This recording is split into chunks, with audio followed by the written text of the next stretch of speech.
Hey everybody, welcome back to Lore Friday. DM Gallibond here, and we are looking at the final adventure from Candlekeep Mysteries. This is the level 16 adventure called Xanthoria. Before we go any further, I'd like to ask you to subscribe to the channel, like the video, share the video, click the post notification bell so that you get notified every time new content drops.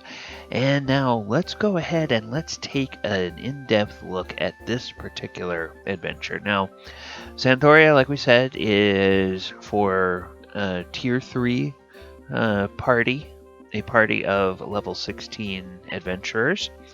And the theme of this one is to solve the mystery of a fungal plague that is killing creatures and destroying foodstuffs across the Sword Coast. Now, the setting for this one begins in Candlekeep Library and quickly moves to a cave complex called the Lycortha Expanse. It's not ever really specified where that is, which is kind of a good thing because you can then take that Lycortha Expanse and replace it anywhere in your homebrew game world. So that's kind of a nice thing about this. The teaser for this one is that a plague caused by deadly fungal spores is spreading unchecked across the Sword Coast, killing creatures, destroying crops, and despoiling stockpiles of food. Priests and princes alike are unable to stop it, and even mighty wizards using wish spells have been unable to slow the spread of this disease. Can you, brave adventurers, can you halt the plague and save Faerun? Backstory for this one. There's a disease called saprophytic plague that's ravaging across the Sword Coast. Those who contract the disease have early symptoms of aches, nausea, slurred speech, and uncontrollable drooling. Within hours, they begin acting like a zombie, repeating a strange word, Xanthoria, over and over and over again. And these infected people are drawn towards healthy creatures in order to spread the spores that cause the disease. Infected creatures begin sprouting fungal growths and oozing viscous spore-laden goo from their eyes, nose and ears and mouth within a day. Exhaustion sets in, and within a few days later, they are transformed into a lifeless puddle of magenta ooze. Someone will come to the seasoned adventurers and tell them that they've heard of a book with the strange name of Xanthoria, the same name that the infected creatures are repeating over and over again, that exists within the halls of Candlekeep Library. Perhaps this book contains some hope to end the plague. When the adventurers arrive at Candlekeep, the party will meet a wood elf who is now one of the Avowed, and she says that she brings them the book Xanthoria, and says she found that book some time ago and brought it with her to Candlekeep as an interest gift. She says that from her reading of the book, she's learned that Xanthoria is, or perhaps was, a druid loyal to Sylvanus, the god of wild nature, that was researching ways to end a plague of undead that were infesting the forest near her home. And the place where the wood elf found the book is the entrance to a cave complex called the Lycortha Expanse, which is known among druids and rangers and folk of the forest as a place where you can find exotic fungal growths. When the characters get their hands on the book and start reading it, this book reveals that something very horrifying happened as Xanthoria, the druid, began her research. After studying the undead for some time, she eventually descended into madness for some unknown reason. And this madness led her to begin researching ways to extend her life through lichdom, but not by normal means. Instead of creating a phylactery from an inanimate object, Xanthoria was seeking to create a phylactery from a living creature.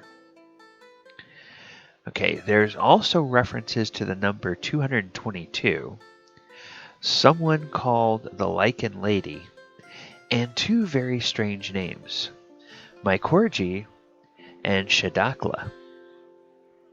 So, with enough research or with knowledge that the PCs may have from prior adventures, they can determine that Shadakla and Mycorgi are two names linked with the number 222. Because Shadakla and Mycorgi are two of the names for the 222nd layer of the Abyss. And who resides on the 222nd layer of the Abyss? Zuggtmoy. Zuggtmoy, the demon queen of fungi. Spore disease, fungus, Zuggtmoy, cave complex where fungus are common, a druid going mad.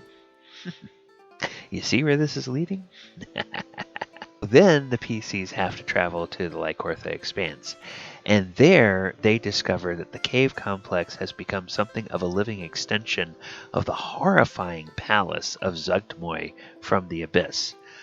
Literally, the whole cave system is overrun with very powerful fungal monsters. Some of them that have the stat block of Behirs, which is a CR11 monster, and one that has the stat block of a Death Tyrant, which is a CR14 monster.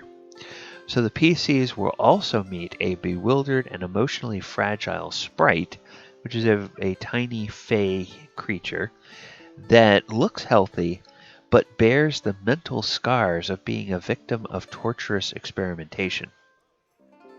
This sprite is also completely impervious to all damage.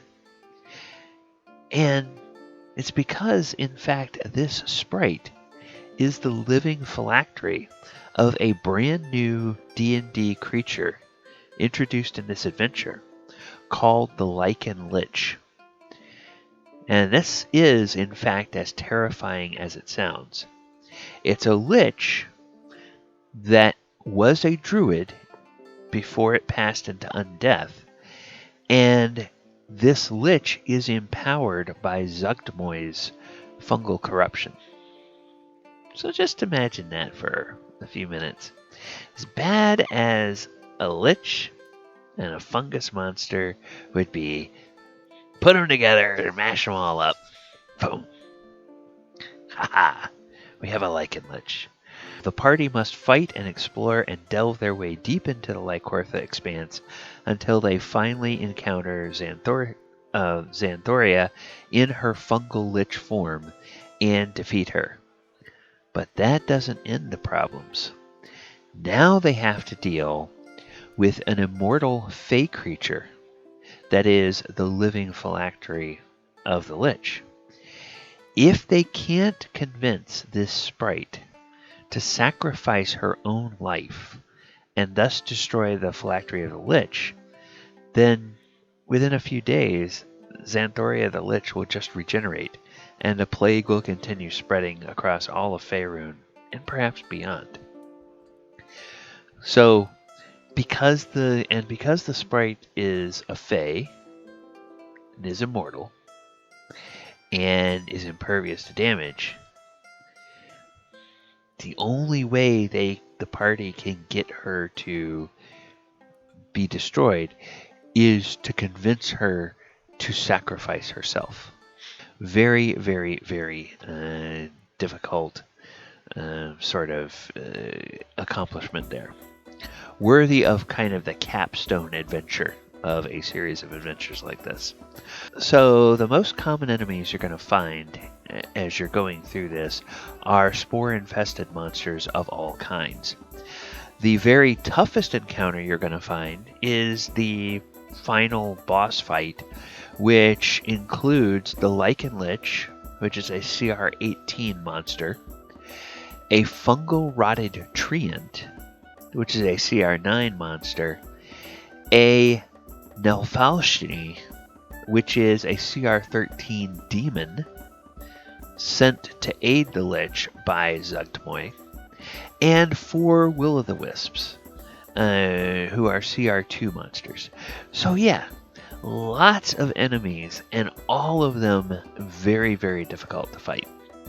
Because those Will-o'-Wisps, while they seem like they are low level, they're very difficult to damage, and they've got some weird mind-affecting powers that they can unleash against PCs. Special creatures or items you'll find.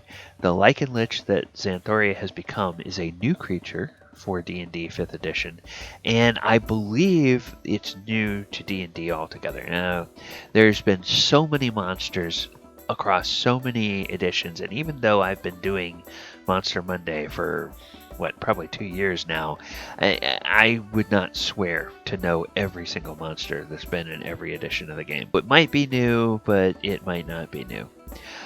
There's also a purple worm in this adventure that has a spore-infested breath weapon. So imagine a purple worm with a breath weapon that includes fungal spores. Yeah, that's no fun. And there are beheers that have fungal bloodworm parasites that deal necrotic damage to any swallowed creature on top of the damage they already take from the digestive acid of the beheer itself. So, yeah, there's a bunch of nasty, nasty, nasty things you have to fight in this adventure. So now, what are my favorite elements of the adventure? Well, the whole adventure is one that will have squeamish or soft-hearted players cringing in disgust throughout. 5th edition introduced the Death Plague with the Tome of Annihilation adventure, and this is Zugtmoy's second appearance after a major role in the Out of the Abyss campaign. So reimagining the Death Plague mechanic with a fungal twist somehow makes it even worse than it was the first time around. This element is my favorite because it gives us as DMs some insight on reimagining a trope that has been used in one published adventure and presenting it in a way that is different and may not be immediately recognizable to players so that they can enjoy the same kind of fun saving the world all over again. If you'll recall from Tomb of Annihilation, the Death Curse was something that affected all creatures that had died and had been resurrected. Where it would gradually erode them away, and then once they died, they could not be resurrected because all those souls were going in to feed the nascent god being that Acererak was trying to create inside the Tomb of Annihilation. Here you have another thing that is a plague that is going around and killing people, and it's attacking not creatures that had died, but it's attacking healthy living creatures now, as well as plants and foodstuffs. Nonetheless, we've seen this kind of plague before, and a band of heroes has to go and try to stop it. So it's a different way of bringing that about. So you can now, there's 2 different things, and if you wanted to put something like that in your own game world, now you have 2 different ways you can riff off of that and think, okay, well, if I want to do one of those, what would be some other ways I could change that? All right, easiest homebrew adaptation. Published in 2021, this adventure has a feel of ripped from the headlines because of the global COVID-19 pandemic and all. It also feels a bit biblical, like one of the plagues that Moses called down on Egypt. So maybe in your game world, you have a world that has strayed from the gods, and they're being punished with various different kinds of plagues. This might be one of them. Your PCs might be the agents of a population who are fighting back against divine judgment and trying to fend off destruction again and again and again. So, like I said, this particular fungal plague might be one of the ones that they have to face. And using this with other editions, well, Zugmoy has been around for many editions. She made her first appearance in first edition in the Temple of Elemental Evil adventure. And other monsters are corrupted versions of 5e creatures. So if you're putting this in a different edition, it's just a matter of applying the same kind of fungal twists to the abilities of these other creatures. All right, well, that is going to wrap it up for our look at the adventures from the Candlekeep Mysteries sourcebook. Hope you've enjoyed this look through the various different adventures, and hope maybe it's helpful for you if you want to pick out one of these adventures to drop into your campaign, or if you want to perhaps pull elements from one of these adventures and use it in one of your games. I've been DM Gallibond. We do all kinds of D&D content here on this channel. Would love it if you subscribe to the channel, like the video, share the video, click the post notification bell, and tell your friends about all the stuff we have here. Coming up next on Lore Friday, we are going to be delving into another adventure source book that has come out from Wizards of the Coast, and you'll have to stick around and find out which one that is. All right, everyone, take care. Have a wonderful evening. Good night now.